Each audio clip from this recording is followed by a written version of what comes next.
গুরুত্বপূর্ণ খবর আছে আজকে আপনাদের জন্য। প্রথম যে খবরটি দিতে চাইবো, পাকিস্তানে বড় কিছু ঘটতে যাচ্ছে। ইমরান খানের দল পিটিআই এবার বড় রকম আন্দোলনে নামছে।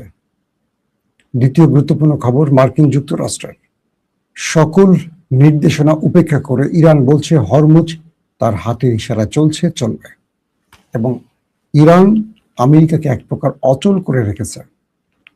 পাশাপাশি আরো বেশ কিছু আন্তর্জাতিক খবর থাকবে। আশা করি আপনাদের শুনতে আর কোনো প্রবলেম হচ্ছে না। আমি আপনাদের কমেন্ট আশা করছি, আমি তারপরে শুরু করবো। ওকে, হ্যাঁ দর্শক, আমাকে কমেন্ট করছেন অনেকেই। আমি আপনাদের কমেন্টগুলো দেখছিলাম, ভালো লাগছিল। সবার উত্তর আসলে দিতে পারলে সবচেয়ে ভালো হইতো, কিন্তু প্রথমেই সমস্যাটা হয়ে গেল সাউন্ডের যে প্রবলেমটা। সেখানে আমি আপনাদের অনেকের কথা, 24 পরগনা থেকে আমাদের এক ভাই মাসুদ, তিনি কমেন্ট করেছিলেন, আমি নাকি তার নামটা কখনো বলিনি। 24 পরগনার মাসুদ ভাই, আপনার জন্য শুভকামনা।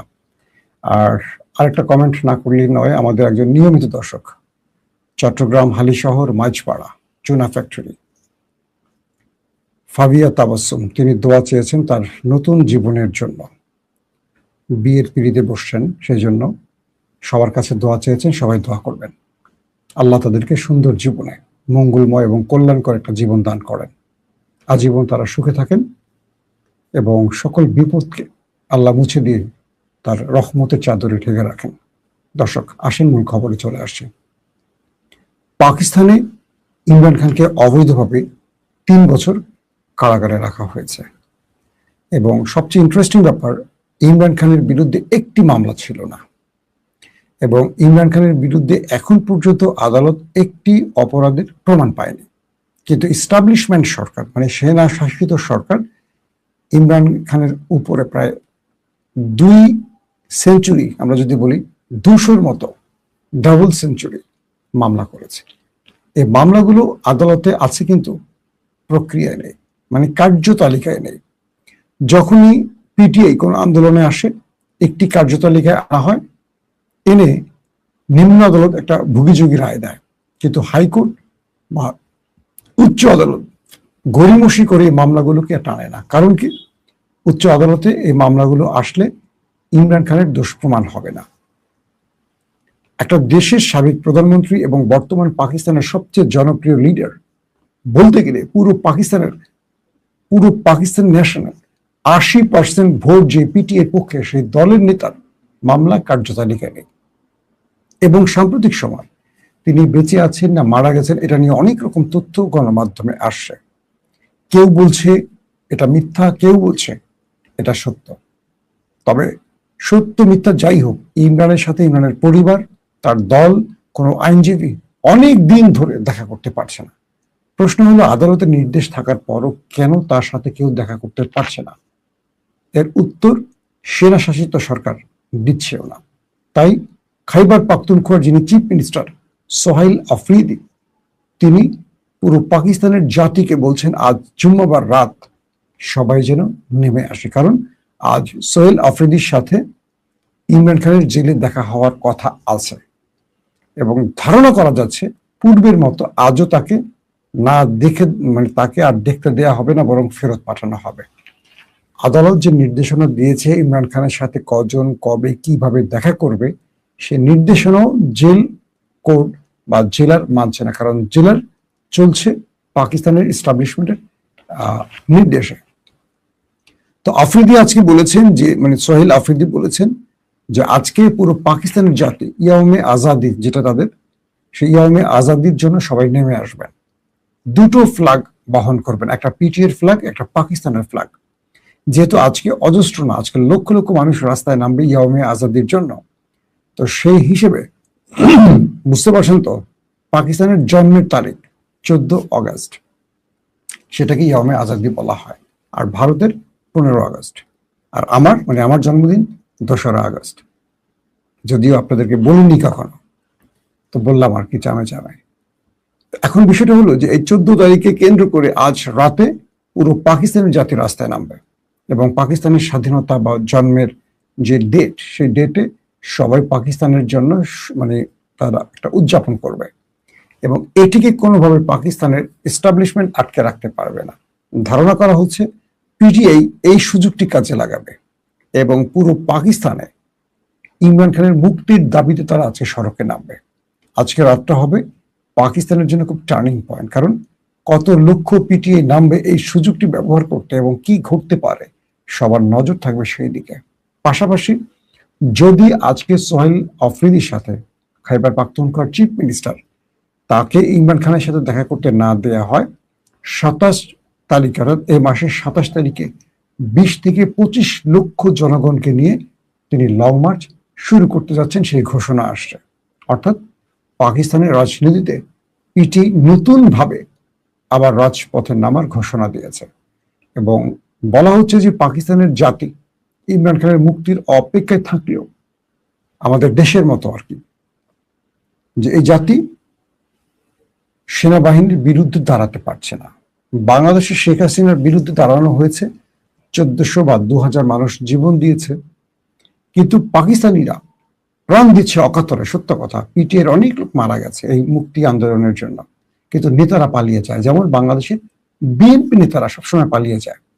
এনসিপি বা বৈষম্য বিরোধীরা তাদের যদি ক্ষমতায় না বসাতো, আগামী 300 বছরও বিএনপি ক্ষমতায় আসতে পারতো না। এটা বিএনপি নেতাদের বক্তব্য এবং আওয়ামী লীগেরও বক্তব্য, এবং বিএনপি তাই ভেবেছিল।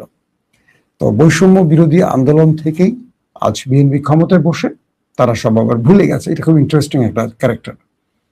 তো বলা হচ্ছে যে হাসিনার আন্দোলন, জামাত এবং বিএনপি হাসিনাকে কিচ্ছু করতে পারেনি। এই দুটো দল বহুত আন্দোলন করছে, বহু জীবন দিয়েছে, কিচ্ছু হয় নাই। কিন্তু বৈষম্য বিরোধী আন্দোলনে তারা হাসিনাকে বিদায় করেছে ক্ষমতা থেকে এবং দেশ ছেড়েছে। কিন্তু মজার বিষয় হলো বিএনপির হাজারো নেতাকর্মী রাস্তায় নামতো, কিন্তু নেতারা বাসে দিল্লি সব পালাতো।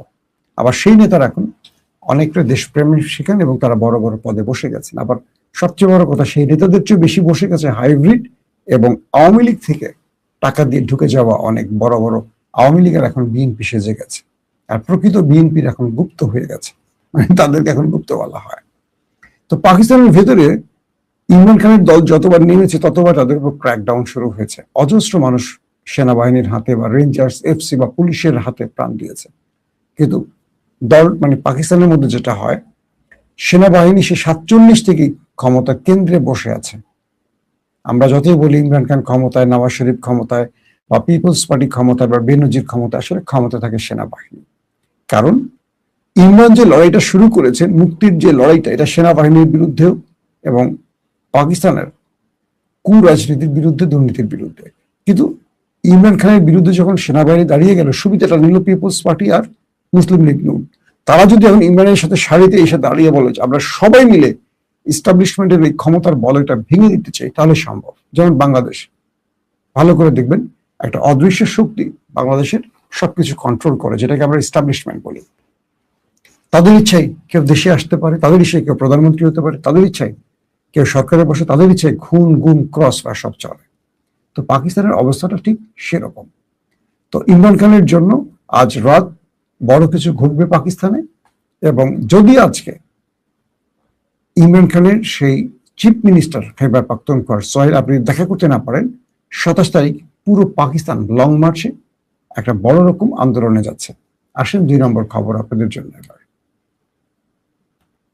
2 নম্বর খবরটি হলো আমাদের প্রেসিডেন্ট মিস্টার রাজব তাইয়িপ এরদোয়ানের। তিনি বলছেন আমরা তুরস্ককে সন্ত্রাস সমস্যা থেকে চিরতরে মুক্ত করব। কে বলছেন? রাজব তাইয়িপ এরদোয়ান।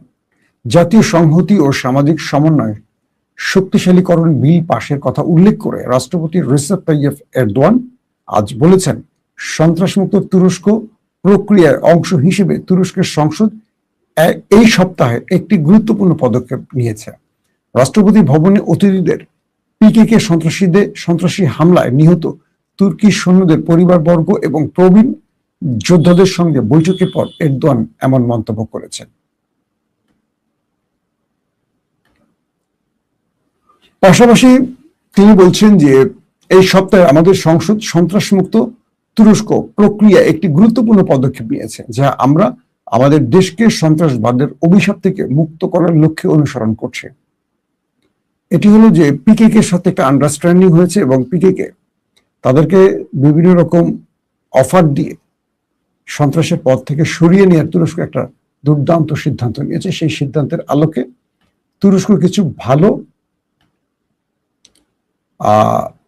সিদ্ধান্তের পথে হাঁটছে, যাতে করে দেশের ভেতরে বড় কোনো আর সন্ত্রাসী কর্মকাণ্ড না হয়।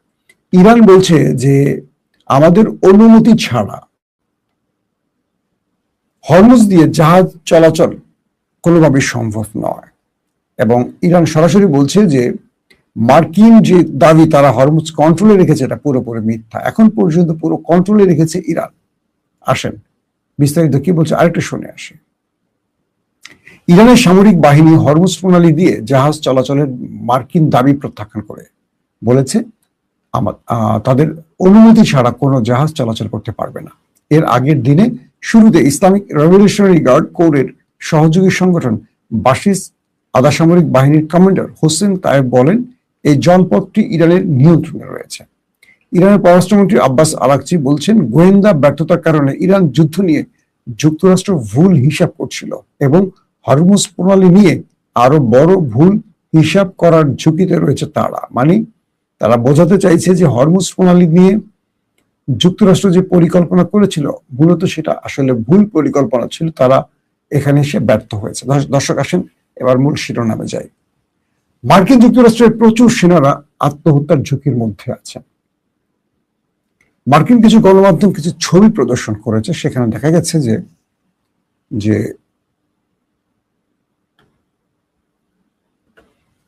প্রচুর সেনা, আপনারা তো দুদিন আগের খবর পেয়েছেন যে অনেক সেনা নিজেরা নিজেদের মধ্যে গোলাগুলি করে প্রাণ হারিয়েছে। তো এবার বলা হচ্ছে যে অনেক সেনা সুইসাইড করতে গেছে। কারণ কি? তারা প্রায় 1 বছরের মতো সমুদ্রে আটকা আছে, পরিবার থেকে বিচ্ছিন্ন, ঠিক মতো যোগাযোগ করতে পারছে না। তাদের খাবারের যে ছবি গণমাধ্যমে দেখিয়েছে আমেরিকার, সেই খাবারের মান দেখে বোঝা যাচ্ছে যে তাদের লাইফে কি ভয়াবহ দুর্গতি বা দুর্ভোগ চলছে। এবং এই যুদ্ধের নাম করে আমেরিকা তার সেনাদেরকে সাগরে আটকে রেখে তাদের উপর যে নির্যাতনটা হচ্ছে, এটাকে বা সহ্য করতে না পারে প্রচুর সেনা সুইসাইডের পথ বেছে নিয়েছে। অনেকে ট্রমাটাইজ, অনেকে মানসিকভাবে ভারসাম্যহীন হয়ে পড়েছে। অর্থাৎ ইরানকে নতুন করে মিসাইল মেরে তাদের শত্রুদের মারতে হচ্ছে না, অটোমেটিক খোদাই গজবে তারা শেষ হয়ে যাচ্ছে। কল্পনা করা যায়? এটাকে আপনি হালকা ভাবে নেবেন? নিজেরা নিজেদেরকে মেরে ফেলছে, নিজেরা ট্রমাটাইজ হয়ে যাচ্ছে, নিজেরা মানসিক প্রতিবন্ধী হয়ে যাচ্ছে। যাদেরকে আনা হয়েছে যুদ্ধের জন্য তারা নিজেরাই এখন অসুস্থ হয়ে কি বলবো মৃত্যুর পথে চলে যাচ্ছে। এদের পরিবারগুলো সেনাবাহিনীর যিনি নৌবাহিনীর যিনি প্রধান তার কাছে দাবি করেছেন যেন তাদেরকে বন্দরের কাছাকাছি কোনো একটি জায়গায় চিকিৎসার ব্যবস্থা করা হয়। No tension. আসেন এখন বিষয়টা কি দাঁড়াচ্ছে। মার্কিন যুক্তরাষ্ট্র ইরানে একটা স্থল অভিযানের যে পরিকল্পনা করেছে, ইরান এই ব্যাপারটি অগ্রিম জেনে গিয়ে তারা কিছু বার্তা দিয়েছে। আজকে ইরানের গুরুত্বপূর্ণ কয়েকটি অফিসিয়াল বক্তব্য এসেছে এরকম যে আমেরিকাকে মোকাবেলার জন্য স্থল অভিযানের জন্য ইরানও বিকল্প পথ বেছে নিয়েছে, এবং সেখানেই সৈয়দ আমাদের মুস্তফা খামেনি তিনি 6 জন উচ্চ পদস্থ সামরিক কর্মকর্তাকে বিভিন্ন পদে পদায়ন করেছেন, এবং এরা অধিকাংশ আয়াতুল্লাহ আলী খামেনির খুব বিশ্বস্ত ছিলেন। বলা হচ্ছে যে ইরান আমেরিকার বিরুদ্ধে একটা বড় যুদ্ধের জন্য এই পুরো পরিকল্পনাটি সাজিয়েছে, এবং Iran plan A, plan B, plan C এবং ডি, এই 4টি ক্যাটাগরিতে তার প্ল্যান সাজিয়েছে। আমি প্ল্যান এও বলেছি, গতকালকে প্ল্যান বি বলেছি। সেটা হলো ইরানের ভেতরে যদি আমেরিকা স্থল অভিযান চালায়, সেক্ষেত্রে ইরানের মূল টার্গেটটা হলো তারা আমেরিকাকে ঢুকতে দেবে, এবং আমেরিকা যখন ঢুকবে এই দেশটির ভেতরে তখন যত সম্ভব সেনাদের জীবিত আটকাবে এবং একটা বড় গ্রুপকে হত্যা করবে। যাদেরকে সহজে জীবিত আটকাতে পারবে এদেরকে দিয়ে ইরান বড় দাবি বাস্তবায়ন করবে। এই দাবিগুলোর মধ্যে ইরানের যে দাবিগুলো রয়েছে পূর্বের 15টি দাবি, সবগুলো দাবি থাকবে। পাশাপাশি বিশাল অঙ্কের বিলিয়ন ট্রিলিয়ন ডলারের দাবি আসবে। অর্থাৎ এই যাবৎকালে ইরানের যত টাকা আটকানো হয়েছে, যত টাকা ক্ষতি হয়েছে, যত ক্ষতি হয়েছে এই যুদ্ধে, ইরানের ভেতরে মার্কিন ইসরায়েলি হামলা যত ক্ষতি হয়েছে, সব ক্ষতিপূরণ তার বিশাল সংখ্যক সামরিক সদস্যদের আটকে দিয়ে আদায় করবে। যেটা হামাস করে থাকে, যেটা হিজবুল্লাহ করে থাকে, দখলদার সেনা পেলেই আটকে দেয়, তার আগে মারে না, আটকে দেয়। তার বিনিময় দেখা যায় 5 জন ইসরায়েলি সেনা তার বিনিময় 1000 গাজার তরুণদের বা গাজার যোদ্ধাদের ইসরায়েলের কারাগার থেকে মুক্ত করে। ঠিক হিজবুল্লাহও তো সেই কাজটি করে। ইরান এই পলিসিটি নিয়েছে। আর 4 নম্বর তাদের যে নেক্সট পরিকল্পনা সেটি হলো, আমেরিকা যদি ইরানে কোনো ম্যাসিভ নিউক্লিয়ার টাইপের অ্যাটাকে আসে, ইরান আমেরিকার উপর সেম প্রতিশোধ নেবে এবং সেই প্রতিশোধটি স্বয়ং আমেরিকার ভেতরে করবে আইসিবিএম ব্যবহার করে, ইন্টারকন্টিনেন্টাল ব্যালিস্টিক মিসাইল ব্যবহারের মাধ্যমে। অর্থাৎ 4টি পলিসি ইরান আমেরিকাকে জানিয়ে দিয়েছে বলতে তাদের গণমাধ্যমে আলোচনার মাধ্যমে প্রকাশ করে দিয়েছে। এখন ট্রাম্প যত বক্তব্য দিচ্ছেন, যত কথাই বলছেন, ট্রাম্প এইটুকু বুঝতে পারছেন যে ইরান তার টার্গেট থেকে এক চুলো সরবে না। এখন পর্যন্ত হরমুজ বন্ধ এবং এখন পর্যন্ত আমেরিকার যত দাবি করছে হরমুজ তাদের কন্ট্রোলে, কিন্তু আমেরিকার কন্ট্রোলে নেই, এটি আছে ইরানের কন্ট্রোলে। এবং প্রতিদিন ইরান তার সারপ্রাইজ দেখাচ্ছে। আমেরিকা যে জাহাজটাকে ঢুকাচ্ছে, ইরান সেটাকে আটকে দিচ্ছে অথবা হিট করছে। তো এভাবেই আবার ইরান কি করছে, বিভিন্ন দেশের পতাকা দিয়ে তাদের জাহাজগুলোকে, তাদের যে তেলের জাহাজ সেগুলোকে বিভিন্ন দেশের পাঠাচ্ছে। ধরেন বাংলাদেশের পতাকা উড়িয়ে দিয়েছে, মালয়েশিয়ার পতাকা উড়িয়ে দিয়েছে। তো ইরান বিভিন্ন কৌশলে আবার আমেরিকার যে নেভাল ব্লকেট সেটাও ভাঙছে। তো এভাবে ইরান কৌশলগতভাবে ইরানকে আমেরিকাকে পরাস্ত করছে। এখন আমেরিকা ভয় পাচ্ছে স্থল যুদ্ধে এসে তার যে সেনাবাহিনীরা ইতিমধ্যে ট্রমাটাইজ হয়ে গেছে, বিক্ষিপ্ত হয়ে গেছে, তারা যুদ্ধে অনীহা প্রকাশ করছে। এই লড়াইটা স্থল অভিযান মানে 1 দিন 2 দিনের না, একটা লম্বা সময়ের যুদ্ধ শুরু হবে। পার্বত্য অঞ্চল বা চারদিকে পাহাড় বেষ্টিত ইরানে আমেরিকা ঢুকে গিয়ে সফলতা নিয়ে বেরিয়ে আসতে পারবে, এটার প্রশ্ন স্বয়ং পেন্টাগনের রয়েছে। পাশাপাশি ইরান বিভিন্ন গুরুত্বপূর্ণ পারমাণবিক প্রকল্পের আশেপাশে মাইন পুঁতে রেখেছে। যে পারমাণবিক চুরি করা বা ধ্বংস করার মার্কিন ইসরায়েলি পরিকল্পনা, এটা খুব সহজ হবে না তাদের জন্য, কারণ তারা নেওয়ার সঙ্গে সঙ্গে মাইনগুলো বিস্ফোরণ হওয়া শুরু করবে। তো এরকম কয়েকটা স্তরে ইরানের যে পরিকল্পনা, ইরান এই পরিকল্পনার মাধ্যমে আমেরিকাকে এই বার্তা দিয়েছে যে তুমি শেষ পর্যন্ত আমার শর্ত মেনে আমার কাছে আসবা, আর যদি তুমি যুদ্ধের পথ বেছে নাও, ইরান তোমার জন্য প্রস্তুত আছে। কারণ ইরান তোমাকে তার চেয়ে বড় সারপ্রাইজ দেওয়ার জন্য প্রস্তুত। কারণ তুমি হরমুজ ইস্যুতে বা এই যুদ্ধে তুমি যা যা করেছ, তুমি দেখেছো যে ইরান তার সিদ্ধান্ত থেকে এক পা পিছিয়ে সরে যায়নি। এটি আজকে ইরানের স্টেটমেন্ট। এবং আব্বাস আরাকচি এটিও বলেছেন যে তাদের কাছে ভুল গোয়েন্দা তথ্য আছে, যে তথ্যের আলোকে তারা ইরানে অ্যাটাক করেছে, সেই অ্যাটাকগুলো ইতিমধ্যে তারা ব্যর্থ হয়েছে এবং আমেরিকা নিজেই হাতে পায়ে ধরে যুদ্ধবিরতি নিয়েছে। সো আমেরিকাকে আগামী দিনে বড় মাসুল যদি দিতে না হয়, তাহলে তার এখন যুদ্ধ বন্ধ করে নেভাল ব্লকে তুলে দিয়ে শর্তগুলো মেনে এই অঞ্চল ছেড়ে যাওয়া উচিত। এটা হলো আব্বাস আরাকচির আজকের বক্তব্য। দর্শক, আপাতত এখনকার মতো বিদায় নিচ্ছি। প্রত্যেকে ভালো থাকবেন। আল্লাহ হাফেজ।